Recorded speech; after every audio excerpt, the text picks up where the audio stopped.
Ассалаумалейкум достар. Каналыма қош келдіңіз. Бүгін сіздермен өте дәмді, жұмсақ ватрушки дайындайтын боламыз. Алдымен ыдысымызға жылы сүтті құйып аламыз. Оның үстіне тұз саламыз.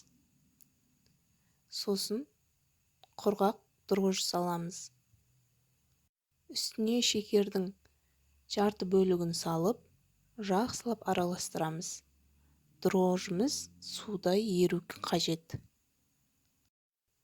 Енді жұмыртқаны саламыз және қалған шекерді саламыз.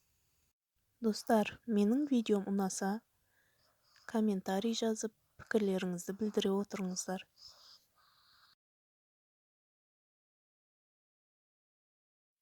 Ұнды 3-4 бөле отырып саламыз.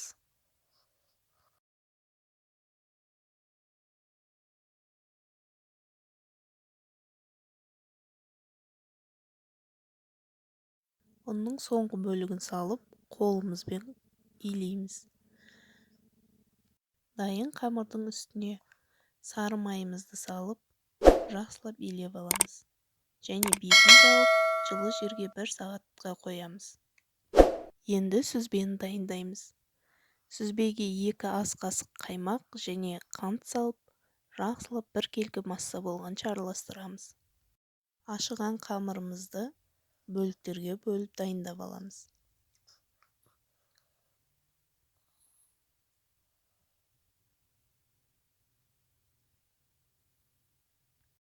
Бөліктерге бөлінген қамырлардан осылай шариктер жасаймыз.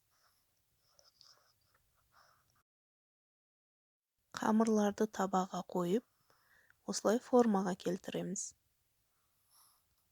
Формаға келтірілген қамырларды 5-10 минут жылы жерге қоямыз. Сосын қайтадан ортасын формаға келтіріп аламыз. Және сүзбемізді салып, дайындап аламыз. Дайын болған ватрушкалардың бетіне жұмыртқа жағамыз. 180 градус қызып тұрған пешке жібереміз. Біздің ватрушкаларымыз дайын. Бұл жолмен жасап көруге кеңес беремін. Өте дәмді, жұмсақ, нағыз шайға арналған ватрушкалар болып шығады.